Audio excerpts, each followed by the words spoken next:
안녕하세요. 반갑습니다. 10월 용띠 띠별 운세 설명해 보도록 하겠습니다.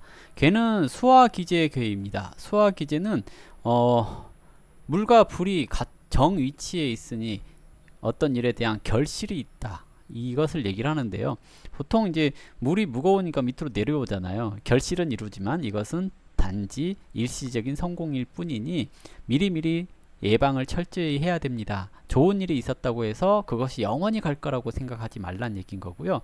대체적으로 이제 남녀 간의 관계에 있어서도 서로가 잘 맞기 때문에 좋다라고 얘기를 하지만 이게 오랫동안 지속되는 건 아니다라는 얘기이기도 하니까 계속해서 잘하기 위해서 노력해라 이렇게 얘기를 해볼 수 있을 겁니다. 삼효가 동했다라는 것은 원래 이제 불의를 보고 참지 못하니 처음에는 고생하고 차후에 좋아진다라고 얘기를 하거든요. 대체적으로 관제수가 있다 이렇게도 얘기를 하는 건데요. 괴를 보니 그렇게 돼 있네요. 새에 형이 붙었고 응에는 또 형이 붙었습니다. 새응이 다 형이 붙었다라는 것은 형은 사람, 돈 나감 이런 것을 뜻하거든요. 그러면 사람에 대해서 또는 돈 나갈 일이 있다거나 그러는 것을 뜻하기도 합니다. 근데 형이 동하여 관으로 화하였으니 12구설 관제수가 있다.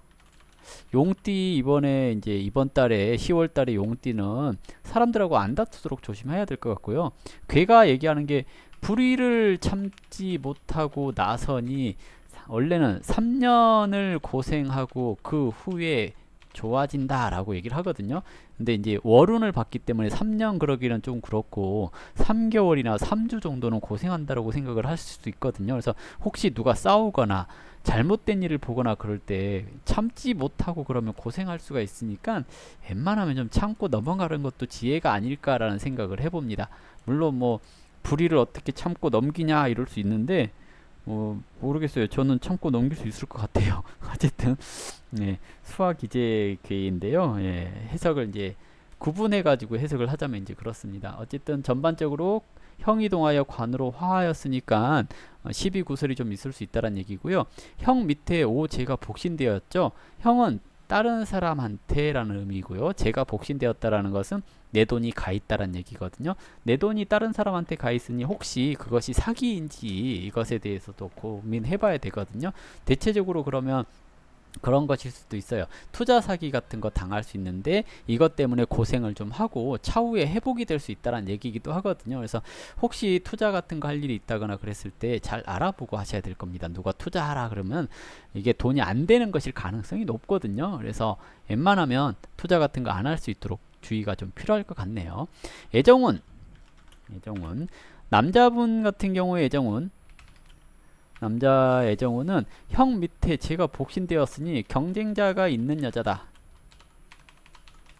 뭐예요? 애인 있는 여자, 결혼한 여자 이럴 수 있다는 얘기거든요. 근데 등사 붙었죠? 등사는 뱀이에요. 꽃뱀일 수 있다라는 얘기죠. 즉 애인 있는 여자가 나한테 접근해가지고 12구설을 만들 수 있으니 여자를 멀리해라.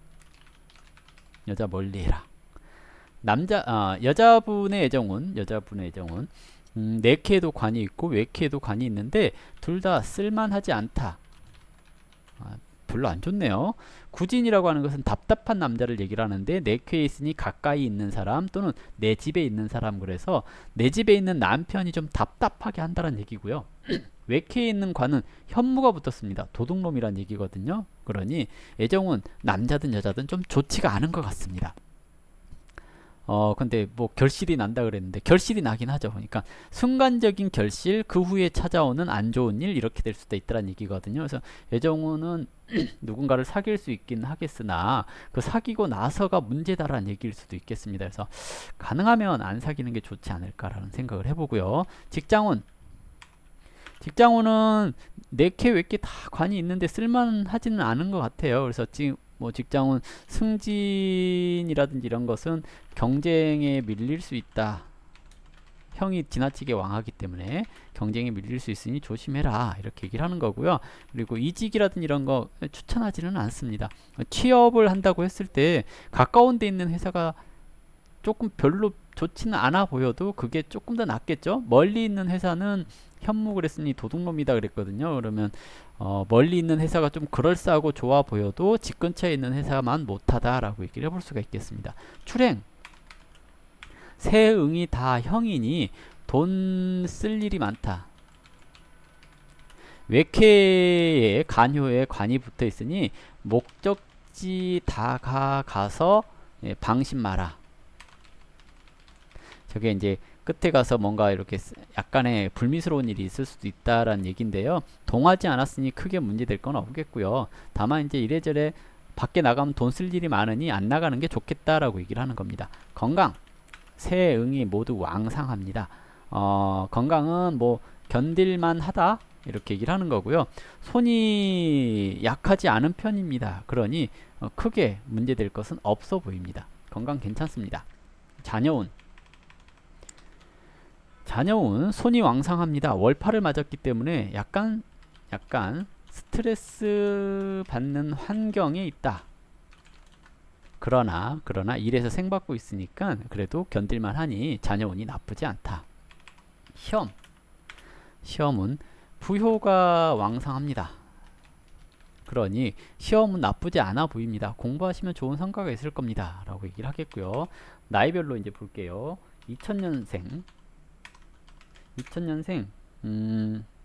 일단 2000년생은 편한데 예, 내가 막 나가면 예, 관제구설이 있어요. 또는 막 놀아서 건강을 상하지 않도록 조심하자. 이렇게 얘기를 해볼 수가 있겠네요. 2000년생 편한 한 달입니다. 다만 편한 한 달인데 너무 편하다고 막 나가거나 그러지 않도록 조심하셔야 되겠고요. 88년생 관이 붙었으니 불편하다라고 얘기를 하는 건데요. 이직생각 예, 또는 뭐 애정사에 있어서 여자들 같은 경우에 남친과 싸운다거나 그럴 수 있다는 얘기이기도 합니다. 건강 주의하라 이렇게 얘기해 보겠고요. 좀 답답하고 스트레스 받는 일이 좀 있을 것 같습니다. 그리고 76년생 일단 형이 붙어 있으니 돈 나갈 일 있다.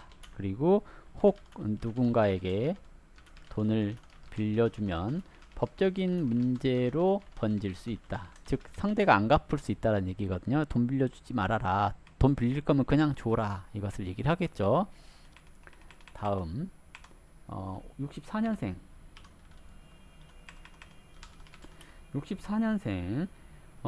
일단은 부모 형제 일로 바쁘겠다. 이렇게 얘기를 하겠고요. 월에서 비화되어 있기 때문에 나쁘지는 않다. 그리고 52년생